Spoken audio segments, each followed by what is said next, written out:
Buenos días a todos. Soy el doctor Diego Bashkansky y bueno, agradezco mucho aún en este contexto de aislamiento. La verdad me gustaría más la clase presencial, pero bueno, la situación nos obliga a esta virtualidad. Así que les cuento, yo soy médico especialista en medicina interna, pero desde hace muchísimos años dedicado específicamente al tratamiento de pacientes con dolor. Aquí tienen mi mail por si quieren mandarme alguna consulta, alguna duda después de la clase, porque bueno, esto no permite la interacción de la misma manera. Vamos a hablar de algo que poco se habla en el pregrado. Afortunadamente con el doctor Guillermoli hace muchos años venimos insistiendo con la educación en dolor en el pregrado y bueno, la verdad que es un orgullo para mí poder estar dando esta clase. Entonces vamos a tratar de brevemente ver todas las herramientas farmacológicas que utilizamos para manejar el dolor. Siempre digo que el dolor hace cambiar a la gente indefectiblemente y en nuestro caso como médicos, si no lo tratamos adecuadamente y si no hacemos un diagnóstico correcto, hace cambiar a la gente de médico, claramente. Eh, de médico, buscan acupuntura, buscan lo que sea, pero el paciente con dolor necesita una solución, necesita un alivio. Vamos a graficar el manejo del dolor a partir de un caso clínico. Me parece que esto es mucho más práctico para todos y vamos a ver una mujer de 73 años que consulta, que tiene antecedentes de hipotiroidismo, exfumadora, tuvo una histerectomía a los 40 años, tuvo una menopausia precoz y tiene osteoporosis. Consulta por una lumbalgia de varios meses de evolución, el dolor es lumbar bajo, apareció gradualmente, no es algo brusco, se localiza en la región baja de la espalda y tiene una intensidad, siendo 0 ningún dolor y 10 el peor dolor que esa paciente se pueda imaginar que existe, tiene una intensidad de 4 sobre 10 en reposo y de 7 sobre 10 al caminar. Esto vamos a ver después que es importante para poder orientar el tratamiento, de acuerdo a la intensidad del dolor. Las características del dolor es importante y lo describe como desgarrador, predomina durante el día, o sea, puede descansar de noche, se irradia hacia los glúteos y cara posterior del muslo derecho y también se irradia hacia la cara anterolateral del muslo y anterior de la pierna izquierda. O sea, vemos que se irradia con un componente metamérico. ¿Cómo se alivia o incrementa? Es mayor al caminar o en posición supina, se exacerba con la extensión del tronco, se incrementa con la maniobra de Valsalva y se reduce con la flexión del tronco. O sea, es el típico paciente que se encorva hacia adelante para aliviar el dolor. Y calma tanto con frío como con calor local. Al examen físico, ¿qué vamos a ver? Vamos a ver que tiene una disminución de la lordosis lumbar. A la palpación tiene dolor ante la extensión activa y pasiva de la columna. Tiene dolor a la compresión paravertebral lumbar bilateral. Presenta un laseg izquierdo y tiene puntos dolorosos a nivel de los músculos paravertebrales bilaterales, glúteos medios bilaterales y piramidales bilaterales. Los glúteos medios y piramidales son los que se llaman rotadores externos de la cadera. Una vez que la evaluamos, una vez que la examinamos, vamos a solicitar estudios de imágenes para confirmar o descartar nuestra sospecha diagnóstica. No sirve pedir el estudio sin saber qué esperamos obtener de ellos. Pedimos una resonancia magnética y lo que vemos en la resonancia magnética que nos llama la atención es protrusiones discales múltiples y por otro lado vemos una impronta de las articulaciones facetarias o las facetas articulares sobre el canal medular. Recuerden que a partir de L1 tenemos cola de caballo, o sea, tenemos raíces nerviosas y no tenemos médula espinal propiamente dicha. Cuando vamos a los cortes axiales, lo que vamos a ver es que hay cierta deformación o hipertrofia de las articulaciones facetarias, que aquí se ve mucho mejor, con impronta sobre el canal medular. Esto es un fácil diagnóstico por las características del dolor y por las imágenes. En general, con la resonancia confirmamos la sospecha y esto es lo que se llama un canal medular estrecho o estenosis del canal medular, una de las causas más frecuentes de dolor lumbar crónico. Si lo vemos en un esquema, vamos a ver por un lado la protrusión discal, que puede ser anterior o puede ser lateral. Estas son las raíces nerviosas, este es el conducto medular. Vemos la hipertrofia de los ligamentos amarillos que comprime el canal por vía posterior y vemos la hipertrofia facetaria que comprime también el canal por vía posterior y lateral. Pero por otro lado también tenemos la artrosis facetaria que genera dolor osteoarticular y es este característico dolor mayor a la extensión y menor con la flexión porque se separan las carillas articulares. Comparando con una imagen de la resonancia podemos ver que tenemos el disco intervertebral protruyendo, como se ve en el gráfico y en la imagen. Tenemos osteofitos a nivel bilateral que también comprimen el canal o estrechan el canal a nivel posterior.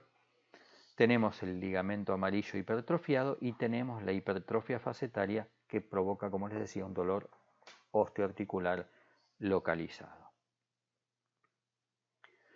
Al dolor lo podemos clasificar de acuerdo a la fisiopatología. ¿Por qué? Porque vimos anteriormente, si volvemos al gráfico, vamos a ver que hay compresión de raíces nerviosas, hay compresión de estructuras nerviosas, hay dolor osteoarticular y hay también un dolor por la hipertrofia del ligamento amarillo. Entonces, ¿para qué nos sirve una clasificación fisiopatológica? Vamos a decir, si tenemos un dolor donde hay un estímulo sobre una terminación dolorosa, sobre las fibras A, delta y C, y requiere de esa interacción del estímulo con el receptor, hablamos de dolor nociceptivo, que puede ser somático, cuando es a nivel muscular, articular, ligamentario, o visceral, cuando afecta alguna víscera. Cuando el dolor no necesita de esta interacción entre el estímulo y el receptor, pero hay una alteración en el sistema nervioso central o periférico que provoca dolor, hablamos de dolor neuropático, que puede ser central o periférico. También tenemos lo que hoy llamamos dolores disfuncionales por un mecanismo de sensibilización central, que esto es a nivel del sistema nervioso central, pero que es diferente. Algunos dicen que podría ser un subtipo de dolor neuropático, pero hoy lo clasificamos diferente, como por ejemplo es la fibromialgia. Y cuando tenemos mecanismos múltiples coexistentes, hablamos de dolor mixto. Como vimos recién, tenemos característicamente un dolor neuropático por la compresión de la raíz nerviosa, un dolor somático a nivel de las articulaciones y dolor somático también a nivel o de los osteofitos o del ligamento amarillo estrechando el canal. Si hablamos de múltiples fisiopatologías del dolor o mecanismos fisiopatológicos, vamos a hablar de múltiples analgesias y vamos a hablar del concepto de analgesia multimodal, que implica que utilizar diferentes fármacos analgésicos con diferente mecanismo de acción logran una mayor efectividad con menores dosis de cada uno de estos fármacos y menos efectos secundarios. Tenemos analgésicos que actúan a nivel del sistema nervioso central, como son los opioides o los antagonistas NMDA o el paracetamol. Analgésicos que actúan a nivel medular o a nivel espinal, como los anestésicos locales, los opioides, los antagonistas NMDA. Y tenemos analgésicos específicamente periféricos, como los anestésicos locales, los AINES o los inhibidores COX-2. Hay muchísimas guías de manejo. Tenemos guías de manejo de dolor lumbar de diferentes tipos. Lo que vamos a ver es que por ciertas tendencias que vamos a ver después del uso inadecuado de los analgésicos opioides, el manejo farmacológico siempre termina recomendado como una de las últimas alternativas. En general hay que darle al paciente elementos de autocuidado, cambios posturales, consejos sobre cómo hacer las actividades cotidianas. Luego hay que proveerle de tratamientos fisioterapéuticos, kinesiología, rehabilitación postural, tratamiento psicológico cuando hablamos de dolor crónico, y después considerar los tratamientos analgésicos. Para dolor lumbar crónico en general no recomiendan el paracetamol solo, sí lo recomiendan asociados. Se recomiendan los antiinflamatorios no esteroides, que vamos a ver posteriormente, y se recomiendan los opioides débiles, que vamos a ver posteriormente. Y luego también podemos tener algunos procedimientos invasivos o intervencionistas que se llaman bloqueos o infiltraciones.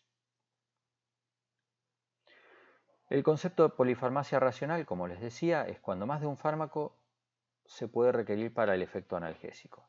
En general hablamos de 2 o más fármacos con mecanismos complementarios, diferentes y complementarios, que van a lograr un sinergismo con menor toxicidad. Y entonces a esto le llamamos polifarmacia racional. En esta paciente vimos que hay un componente neuropático de dolor y hay específicamente revisiones y artículos que hablan del dolor lumbar con componente neuropático y cómo se maneja habitualmente. En este caso, lo que vamos a ver, que los vamos a ver posteriormente, es que lo que se recomienda muchas veces son analgésicos adyuvantes. Y hay guías y recomendaciones, como estamos viendo, donde nos recomiendan, por ejemplo, los inhibidores de la recaptación de serotonina y noradrenalina, como la duloxetina o venlafaxina, que vamos a ver posteriormente, anticonvulsivantes como el gabapentina y pregabalina, el tramadol como los opioides débiles, pueden recomendar opioides potentes en algunos casos, pero lo más utilizado son antidepresivos, anticonvulsivantes y opioides débiles como puede ser el tramadol o la buprenorfina, asociados o no con antiinflamatorios. Hablamos en un momento de intensidad de dolor y dijimos que esta paciente tiene un dolor basal, que es el dolor habitual cuando está tranquila, de 4/10, que es un dolor leve a moderado. Calculemos que en una escala visual donde 0 es ningún dolor y 10 es el peor dolor que se puedan imaginar, de 1 a 4 hablamos de dolor leve, de 4 a 7 de dolor moderado y de 7 a 10 de dolor severo. Entonces tiene 4 en 10 como basal, pero cuando se moviliza, cuando hace actividades, el dolor sube a 7/10. Entonces estamos hablando de un dolor moderado. La Organización Mundial de la Salud, ya hace más de 20 años, desarrolló algo que le llaman la escalera analgésica de la OMS. Y es una guía para, básicamente, una guía muy básica de cómo manejar los analgésicos de acuerdo a la intensidad de dolor. Entonces, la escalera nos dice que si el dolor es leve, estamos hablando del escalón 1, yo hablo de cajonera porque en general uno abriría el cajón y se encontraría ahí para un dolor leve con paracetamol, antiinflamatorios no esteroides o inhibidores COX-2 con o sin adyuvantes. Si el dolor es moderado, nos encontraríamos con los opioides débiles como la codeína, el tramadol o la buprenorfina, con o sin adyuvantes o con o sin paracetamol o AINES. Y si el dolor es severo, entre 7 y 10, ahí nos encontramos con los opioides potentes como la morfina, oxicodona, metadona, fentanilo, con o sin adyuvantes o con o sin AINES si hay un componente de dolor inflamatorio. Hay quienes cuestionan la escalera analgésica o le agregan o le suman escalones o consideran que ya perdió validez. En general, lo que dicen las revisiones y los que han desarrollado la escalera analgésica, que fue originariamente para dolor por cáncer, lo que dicen es que es una pauta de aproximación terapéutica, que lo que dice es que el dolor hay que tratarlo de acuerdo a la intensidad y recomiendan los fármacos de acuerdo a la intensidad de dolor. No es más que eso. Algunos consejos útiles. Dar analgésicos según necesidad para dolor intermitente o episódico no es una buena opción, mucho más para pacientes con trastornos cognitivos o que no pueden solicitarlo en forma adecuada.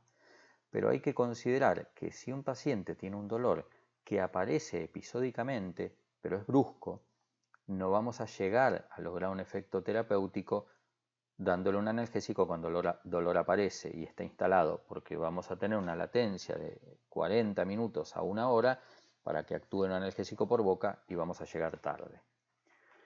Sí es recomendable lo que se llama la administración anticipada. Si yo sé que esta paciente que estamos viendo dice que cuando va a kinesiología o cuando sale a hacer las compras tiene dolor, en tiempos donde se puede ir a hacer kinesiología o hacer las compras, no actualmente, pero si tiene dolor ante ciertas actividades y uno puede anticiparse y decirle, bueno, 1 hora antes de ir al kinesiólogo, 1 hora antes de salir de su casa, tome el analgésico, eso sí se puede recomendar porque estaríamos previniendo o anticipándonos al dolor. Ahora, cuando tenemos dolor persistente, tenemos que dar la analgesia de forma regular. Entonces, siempre tratamos de mantener niveles plasmáticos estables y mantener un alivio adecuado.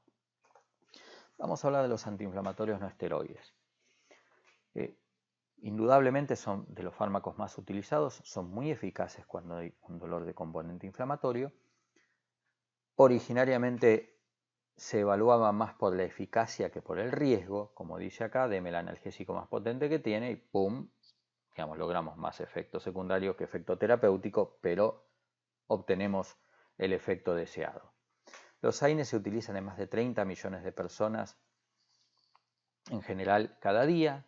Se hacen más de 500 millones de recetas de AINES por año y 10 a 20% de los mayores de 65 años usan AINES. ¿Por qué se incrementó el uso de AINES? Porque hay más disponibilidad de AINES de venta libre, porque se utiliza mucho más la aspirina como antiagregante y no deja de ser un AINE, y porque aumentó la expectativa de vida, obviamente con mayor comorbilidades y mayor dolor. Vivimos más, pero no implica que vivamos mejor y necesitamos la mejor calidad de vida posible, por lo cual utilizamos muchas veces analgésicos. Vamos a elegir los AINES de acuerdo al efecto que buscamos. No es lo mismo buscar un efecto analgésico que buscar un efecto antipirético o antiinflamatorio. La edad del paciente es importantísimo porque el riesgo cardiovascular, gastrointestinal o renal de exponerle a un AINE es diferente. Las comorbilidades también, por lo que hablábamos anteriormente. El principal riesgo de los AINES es el efecto secundario cardiovascular, gastrointestinal o renal. Y también vamos a elegirlo de acuerdo a la duración del tratamiento. Si yo tengo que tratar a un paciente que tiene un dolor de muelas, que es un dolor agudo, puedo darle un AINE más potente, tal vez con mayor probabilidad de efectos secundarios, pero a más corto plazo. Vamos a ver qué nos dicen las guías. Siempre nosotros leemos las guías y yo siempre digo que desgraciadamente el consultorio no es como los estudios clínicos que leemos. No tenemos criterios de inclusión y de exclusión en el consultorio, no podemos elegir a qué pacientes tratamos y a qué pacientes no tratamos, y siempre lo que leemos en los estudios clínicos después, como con las hamburguesas, no se reproduce en la vida real. Entonces, una cosa es lo que nos dicen las guías y otra cosa es lo que vemos en la realidad. Con respecto a los AINES, las guías nos dicen que hay que tener especial precaución cuando usamos AINES en pacientes con clínicas de creatinina bajo, gastropatía o enfermedad cardiovascular o depresiones de volumen. 23% de las internaciones por efectos adversos a medicaciones corresponden a toxicidad por AINES, pero la realidad es que los pacientes utilizan diclofenac, ibuprofeno y aspirina en forma indiscriminada, muchas veces sin considerar que es un tratamiento farmacológico. Y por otro lado, tampoco tenemos registros de farmacovigilancia adecuados como para ver realmente en nuestro medio cuáles son los eventos secundarios o los eventos adversos por AINES.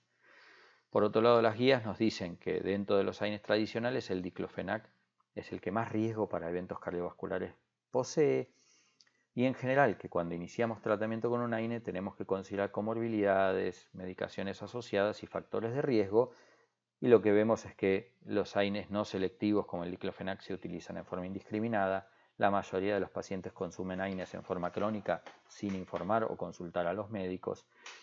Y algo de lo que se ha empezado a hablar ya hace varios años es del riesgo cardiovascular. Aquí en este gráfico vemos la mortalidad en pacientes con insuficiencia cardíaca tratadas con AINES y vemos que de esta línea hacia nuestra izquierda el riesgo disminuye y hacia nuestra derecha el riesgo aumenta. Y aquí podemos ver que la mortalidad con menos de 100 miligramos día de diclofenac es mucho menor que si utilizamos más de 100 miligramos día en pacientes con insuficiencia cardíaca, pero consideremos que el diclofenac se usa en general 150 miligramos día.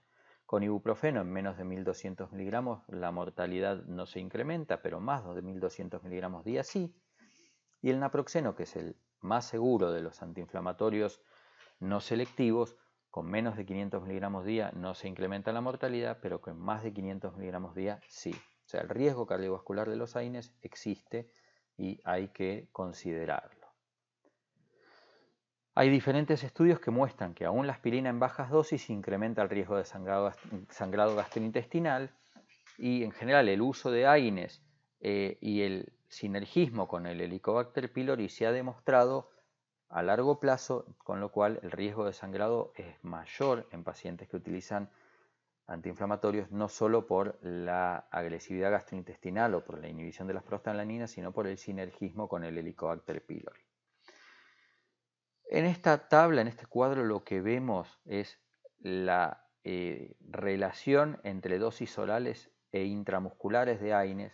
Hay mucho mito con respecto a que los AINES por vía intramuscular son más efectivos.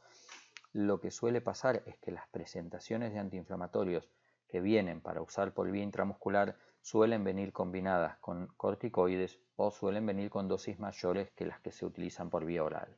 Entonces, 1000 veces escuchamos a médicos y a pacientes decir que se aplican algo B12, XB12, que suelen ser en general diclofenac con un corticoide, y que eso es más eficaz que tomarlo por boca. Pero hay que considerar que no solo tienen más riesgo, porque en general vienen combinados con un corticoide y eso incrementa el riesgo, sino que a veces las dosis son diferentes.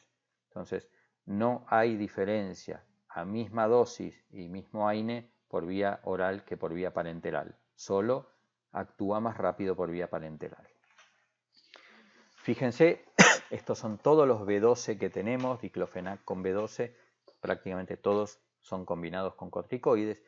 Y se sabe que la combinación de un AINE con el corticoide incrementa muchísimo el riesgo de eventos adversos, pese a que muchos médicos dicen que los utilizan adecuadamente y a ningún paciente les pasa nada, o como digo yo, la medicina basada en experiencia dice a mí me va bien con esto, y como dice acá Crónica, comió sandía con vino y no se murió. Eso no quiere decir que el mito de la sandía con vino no exista y que no tengamos miedo de hacerlo. Pero que a un paciente no le pase algo que es esperable que pase, no quiere decir que no le va a pasar a nadie. Entonces, no debemos combinar dos o más AINES, usar dosis mayores a las recomendadas, tiene un techo de dosis por encima del cual aumentan exponencialmente los efectos secundarios y no el efecto terapéutico, y no se recomienda combinar AINES con corticoides a menos que sea una indicación o en un paciente que sí lo requiera. Hablamos de AINES y ahora vamos a hablar de analgésicos opioides. Vamos a hablar primero de los receptores. Hay 4 receptores opioides, mu, delta, kappa y sigma. 3 de ellos son los responsables de la analgesia, que son los mu, los delta y los kappa, cada uno con diferentes formas y lugares de acción. Pero en general, cuando hablamos de morfina, siempre digo lo mismo, la facultad nos enseña que la morfina hay que usarla para que un paciente se muera y no para que viva mejor. Cuando tenemos un paciente en una etapa de fin de vida con una enfermedad oncológica, siempre escuchamos tanto a la familia como a veces colegas que dicen ya está para morfina, ¿no? Y asociamos automáticamente que viene la morfina y viene la extrema unción y luego viene el sepelio. Entonces, los opioides hay que usarlos para que los pacientes vivan mejor y no para que se mueran. Pero ¿qué pasa? Siempre hablamos de la opiofobia. ¿En qué pensamos cuando tenemos que indicar un opioide? Pensamos fundamentalmente en la adicción. Y fíjense que acá, el British Medical Journal de 1960, prácticamente ninguno de ustedes había nacido seguramente, cuando hablaba del dolor intratable, nos decía que con respecto a la adicción a la morfina, sé que en el pasado, o sea, antes de 1960, el temor a la adicción hacía que los médicos no hagan el mejor uso de la morfina cuando trataban pacientes con dolor intratable. Dice, hoy en día, 1960, la adicción es rara si la droga es adecuadamente usada y objetar su uso por este riesgo no se justifica. Esto fue 1960, en 1960 se desarrolló el láser con utilidad industrial y la morfina se desarrolló en 1806. En 1960 estábamos hablando de hacer el uso adecuado y que el riesgo de adicción bien utilizada no era mayor que el beneficio, y hoy todavía seguimos hablando de eso. ¿Qué es lo que pasa? En países como Estados Unidos han tenido lo que ellos llaman una epidemia del abuso de opioides. ¿Qué es la epidemia del abuso de opioides? Es que los adictos, en general adictos por vía endovenosa a diferentes fármacos, les resulta más fácil conseguir opioides y utilizar opioides en una polifarmacia donde los trituran y los aspiran o se los inyectan. Eso es un uso inadecuado que no es lo mismo que desarrollar una adicción en un paciente con dolor. Ahora, pensamos en la adicción y pensamos primero en los efectos secundarios. Pensamos en la constipación. Siempre cuento que una paciente se quejaba porque el dolor no la dejaba sentarse en el inodoro y cuando empezó con un opioide y le calmó el dolor, se quejaba porque estaba 1 hora sentada en el inodoro y no podía evacuar. Con lo cual, la respuesta fue, bueno, logramos calmar el dolor, puede estar sentada en el inodoro, ahora tratemos la constipación, pero no suspendamos el analgésico. Pensamos también cuando pensamos en un opioide en el uso inadecuado o pensamos en el abuso o en la mala utilización. Ahora, no pensamos en el dolor. Bajo ningún aspecto en general, siempre pensamos en el efecto secundario y no en el dolor del paciente y en el bien que le podemos hacer. Y esto que les decía de esta epidemia de uso inadecuado o del uso de los opioides por adictos ha hecho que hasta las guías para prescripción de opioides para dolor crónico recomienden que no se los utilice a los opioides como primera línea y que incluso se hable de los riesgos y beneficios de los tratamientos no opioides con los pacientes. De hecho, en muchos lugares hacen firmar un consentimiento informado al paciente que le van a dar un opioide potente. En nuestro medio, desgraciadamente, es más difícil conseguir un opioide para un paciente con dolor que conseguir Paco probablemente, pero bueno, son diferentes realidades en diferentes países. Ahora, fíjense, estos son pacientes con dolor que requieren tratamientos analgésicos y es muy diferente al paciente que es un adicto endovenoso que va a hacer un uso inadecuado de estas herramientas terapéuticas. Hablando de los efectos secundarios de los opioides, como dice aquí, si la medicación que le indicamos le provoca efectos secundarios, le vamos a recetar otra medicación para contrarrestarlos y también le vamos a dar otra medicación para contrarrestar la medicación para los efectos secundarios. De hecho, estamos muy habituados los médicos a utilizar antiinflamatorios y utilizar algún tipo de protección gástrica, pero somos reacios a utilizar opioides, por ejemplo, y utilizar un laxante, sabiendo que los pacientes se constipan. Y hablando de constipación, vamos a decir que es el más frecuente de los efectos secundarios, no desaparece a lo largo del tiempo, hay que prevenirla indicando laxantes desde el primer día y siempre se dice la mano que receta el opioide receta el laxante. Segundo efectos secundarios más frecuentes, náuseas y vómitos. No es tan frecuente como creemos, pero se da en más del 30% de los pacientes, desaparece luego de algunos días. Y en general, muchas veces no es necesario indicar un antiemético rutinariamente como hacemos con el laxante, pero sí tenemos que anticiparle al paciente que puede llegar a tener náuseas los primeros días y que tal vez necesite un antiemético. Aquí, como decía mi maestro, paciente informado, paciente sedado. Se puede utilizar metoclopramida, 10 miligramos cada 6 u 8 horas, que es uno de los antieméticos más utilizados. La somnolencia es otro de los efectos secundarios, pero hay que tener en cuenta que el paciente con dolor crónico no descansa adecuadamente.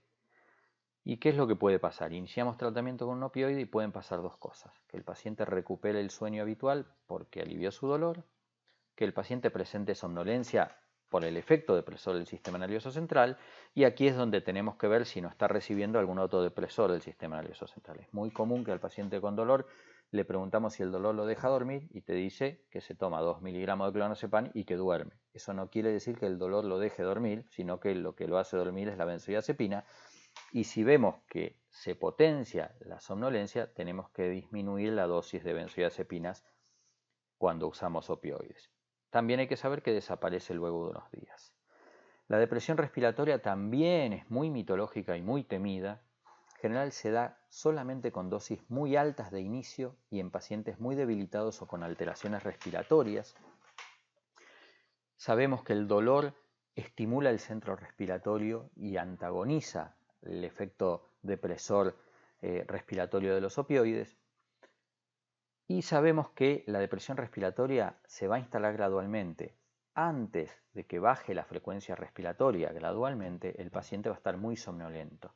Si nosotros vemos que un paciente no tiene pautas de alarma o no tiene alguien de cuidado cerca, no le podemos indicar un analgésico opioide potente porque tenemos riesgos y sí, ahí sí podría ocurrir que el paciente tenga extrema somnolencia o que desarrolle una depresión respiratoria. Y sí hay que tener en cuenta que si el paciente está previamente tratado con opioides, así sea opioides débiles, desarrollo tolerancia a la depresión respiratoria es muy difícil que ocurra. Ahora, cuando aparece un efecto secundario en opioide, tenemos que determinar si el efecto está relacionado con la droga utilizada, porque podemos cambiar de droga y revertirlo, si está relacionado a la dosis utilizada, porque la modificaremos, espaciaremos el intervalo interdosis, si es inherente al paciente, si el paciente tiene una sensibilidad especial, o si tiene que ver con una interacción farmacológica y veremos cómo modificamos los fármacos que están interactuando. Pero siempre hay que tenerlo en cuenta porque automáticamente si no tendemos a retirar el tratamiento que le está aliviando el dolor.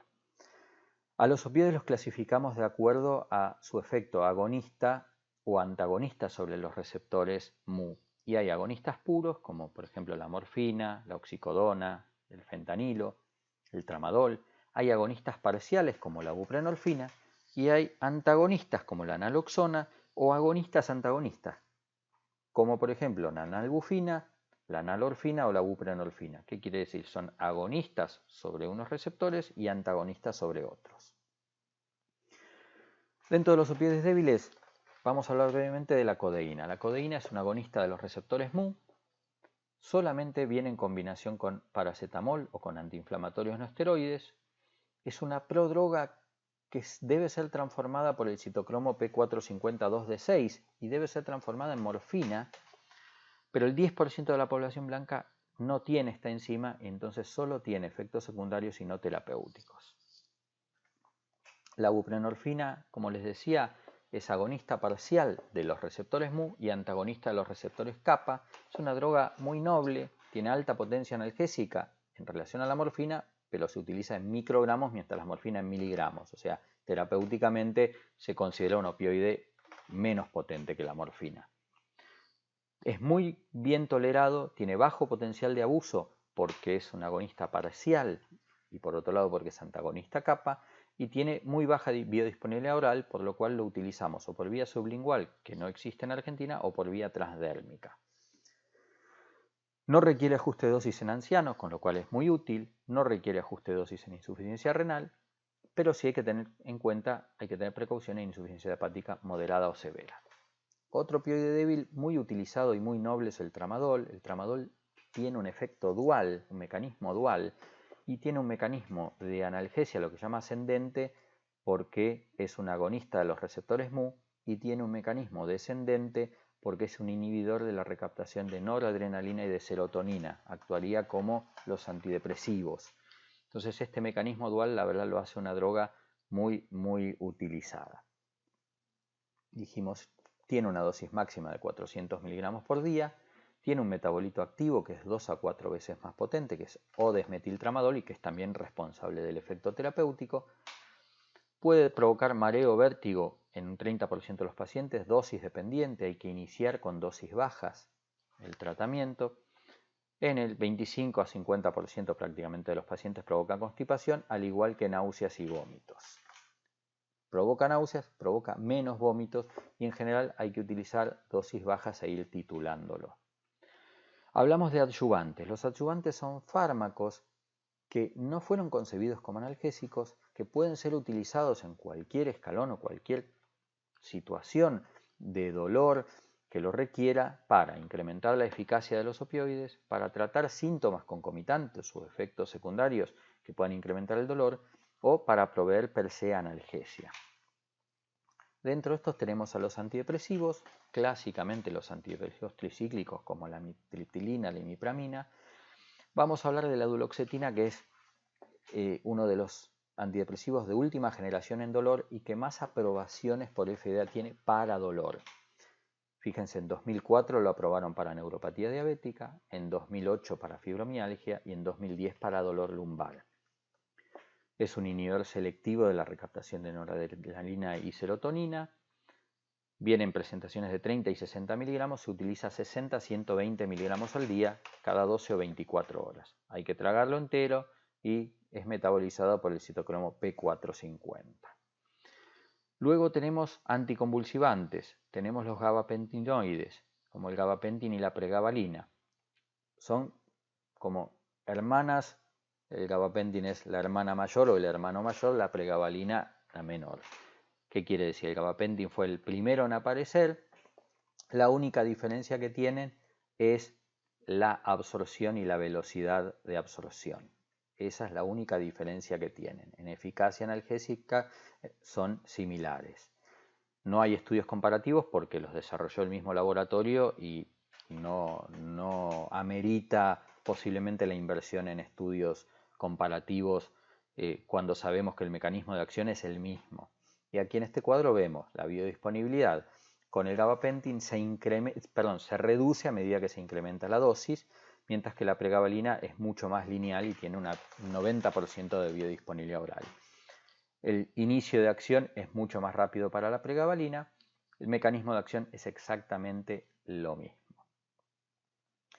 El gabapentin hay que titularlo en 3 días para ir de 300 a 900 miligramos al día y luego hay que ir subiendo la dosis un 30% cada 72 horas hasta llegar a 900 a 3600 miligramos día.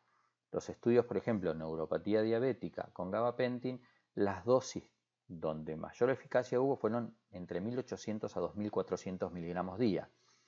Los efectos secundarios del gabapentin es ataxia, somnolencia, edema periférico. Y cuando hablamos de pregabalina, fíjense la recomendación en el prospecto de inicio 75 miligramos cada 12 horas. Lo que se vio es que muy pocos pacientes lo toleran y ya desde poco tiempo después de su lanzamiento la recomendación es utilizar 25 a 50 miligramos cada 12 horas de inicio e ir titulando la dosis también de a 50% cada 72 horas hasta llegar a 150 a 600 miligramos día. Tiene los mismos efectos secundarios que el gabapentin y dijimos mismo mecanismo de acción y probablemente similar eficacia. Ahora, ya vimos a nuestra paciente, la podemos tratar con AINES, la podemos tratar, asociarle un opioide débil y podemos asociarle un adyuvante ya que tiene un dolor de tipo mixto. Hagamos de cuenta que esta paciente tiene un dolor con una intensidad basal de 7 en 10 en lugar de 4 en 10 y de 9 en 10 el máximo en lugar de 7 en 10 como antes. Estamos hablando de un dolor severo, recordemos la escalera analgésica, tenemos que utilizar un analgésico para dolor severo, que serían ya los opioides potentes. Para recetar opioides potentes se requiere del recetario oficial del Ministerio de Salud, que es triplicado. Una copia queda para el médico, una copia va a la farmacia y una copia se tiene que enviar, la farmacia la tiene que enviar a la ANMAT o al INAME, que es una dependencia, el Instituto Nacional de Medicamentos, dependiente de la Administración Nacional de Medicamentos y Drogas, que es la ANMAT. Esto el médico lo tiene que ir a comprar, vienen 20 recetarios, con lo cual hay que ir a buscarlo y cualquier médico lo puede tener, pero hay que hacer el trámite. Hablamos de morfina. La morfina sigue siendo el opioide de referencia, el opioide patrón. Es agonista a los receptores mu, es muy versátil, se lo puede utilizar por vía oral, por vía subcutánea, por vía endovenosa, por vía rectal, por vía peridural, por vía intratecal. Es realmente muchas vías diferentes de administración. Y hay ciertos datos que tenemos que tener en cuenta, como por ejemplo, tiene un 30% de biodisponibilidad oral. O sea, si nosotros utilizamos 10 miligramos de morfina por vía endovenosa, vamos a tener que utilizar 30 miligramos de morfina por vía oral, porque solo se absorbe o solo llega a la biofase un 30% de la dosis oral. ¿Por qué? Porque hay un primer paso hepático y se forman dos metabolitos, morfina 3-glucurónido, que es neurotóxico y no es analgésico, y morfina 6-glucurónido, que es analgésico, que tiene más potencia y vida media.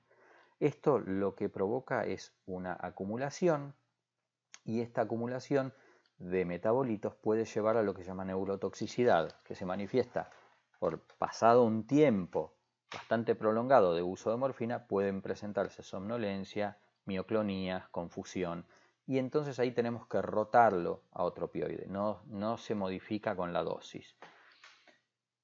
Otro de los opioides potentes es la oxicodona. La oxicodona es agonista mu, en menor medida agonista de los receptores kappa. Es el doble de potente que la morfina, o sea, 1 miligramo de oxicodona equivale a 2 miligramos de morfina.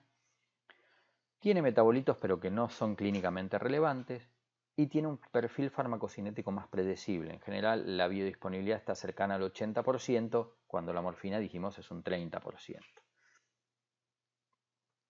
Otro de los opioides potentes es la metadona. La metadona es un opioide sintético, es agonista mu, es agonista delta, si bien no está del todo demostrado, y tiene un efecto antagonista sobre los receptores NMDA. O sea, tiene un efecto per se sobre dolores de tipo neuropático. Tiene dos formas racémicas, la D-metadona, que es la antagonista NMDA, y la L-metadona, que es la responsable del efecto opioide. El problema que tiene la metadona es que tiene una vida media plasmática muy larga y variable, una duración de analgesia más corta, y esta diferencia entre vida media y duración de analgesia genera una acumulación donde hay que ser muy cauto en la titulación. Se inicia con dosis frecuentes y se va espaciando a lo largo del tiempo. Y puede prolongar el QT, como vamos a ver después, con posibilidad de taquicardia ventricular con torcida de punta. Cuando damos una dosis única de metadona, vemos que esta es la curva concentración-tiempo, y cuando damos dosis sucesivas, vemos cómo esta curva va subiendo y las concentraciones van subiendo por esta acumulación. Entonces, muchas veces lo que tenemos que hacer es, a las 72 horas de haber iniciado el tratamiento, ir espaciando o bajando la dosis. Esto que les decía, el riesgo de incremento del intervalo QT, hay muchas otras drogas que lo incrementan, hay que tener en cuenta mucho más en pacientes que ya tienen un QT prolongado. Luego tenemos la nalbufina. La nalbufina solo viene en forma parenteral, es un agonista kappa y antagonista mu, es inverso a los otros opioides, o sea, antagoniza los receptores mu, por lo cual tenemos que tener mucho cuidado de no darle nalbufina a un paciente que está recibiendo morfina u oxicodona, por ejemplo, porque lo que vamos a hacer es bloquearle los receptores mu y generar un síndrome de abstinencia a los opioides. Sí podemos darle morfina a un paciente que recibe nalbufina. Por otro lado, al ser agonista kappa, produce más disforia y alucinaciones, con lo cual realmente hay pacientes que manifiestan esta situación como algo desagradable y otros pacientes que lo manifiestan como esta sensación más disfórica, con lo cual no es una droga muy recomendable. Y es equipotente con la morfina miligramo a miligramo. Tenemos la meperidina, otra droga que no se recomienda. La meperidina tiene acumulación de normeperidina o norpetidina, que es un metabolito neurotóxico que puede dar convulsiones, y en general se está tratando de erradicar su uso en las instituciones en algunos países. Fíjense acá cómo miden y evalúan el uso de la reducción en el uso de meperidina como una forma de promocionar el uso seguro de analgésicos opioides. Hay guías para los que tengan que utilizar analgésicos opioides, hay muy buenas guías y prácticas donde nos indica cuál es la vía, como les decía, la dosis por vía parenteral, la dosis por vía oral, la dosis para iniciar en pacientes que no han recibido opioides, y como les decía antes, en el caso de la metadona, nos sugieren consultar a un especialista en dolor antes de utilizarla. Entonces hablamos del concepto de analgesia multimodal y sí, tenemos este concepto y podemos utilizarlo. Nuestra paciente es una paciente muy candidata a analgesia multimodal. Tenemos diferentes mecanismos de acción, diferentes sitios de acción a nivel del sistema nervioso o a nivel periférico. Y vamos a ver una serie de cuadros que nos muestran cómo manejar el dolor de acuerdo a la intensidad, ya sea baja o alta, y de acuerdo a el mecanismo fisiopatológico, ya sea somático o neuropático. Para el dolor leve, si la intensidad es baja y es somático, recomendamos paracetamol o recomendamos los antiinflamatorios o un inhibidor selectivo de la COX-2. Si el dolor tiene un componente neuropático, podemos agregar gabapentin, pregabalina o antidepresivos tricíclicos o duloxetina. Si el dolor es moderado, al paracetamol o incluso el AINE o el inhibidor COX-2 le podríamos asociar tramadol. Y si el componente neuropático existe, podríamos agregarle un antidepresivo tricíclico o duloxetina cuando la intensidad es más alta, o gabapentina o pregabalina si la intensidad es menor. Ahora, si hablamos de dolor severo, pero con una intensidad más baja o con un componente inflamatorio, usamos AINES o inhibidores COX-2 o paracetamol. Podemos utilizar tramadol, tal vez en mayores dosis. Si es componente neuropático, lo mismo por su efecto sobre la recaptación de serotonina y noradrenalina. Podemos indicar también gabapentina o pregabalina, duloxetina o antidepresivos tricíclicos, pero al ser un dolor severo, tenemos que considerar también usar morfina, oxicodona o fentanilo, por ejemplo, que puede ser combinado, no con tramadol porque es un opioide también, pero puede ser combinado con duloxetina, con AINES, con gabapentin, pregabalina o paracetamol. Y esto es para mostrar un poco cómo es el concepto de esta analgesia multimodal. Bueno, hasta acá creo que vimos bastante rápidamente todo el manejo farmacológico y de acuerdo a la fisiopatología del dolor. Si tienen alguna duda, mi mail está al comienzo de la presentación. Con gusto les voy a responder y bueno, lamento no poder estar presencialmente. Muchísimas gracias por su atención y estoy a su disposición.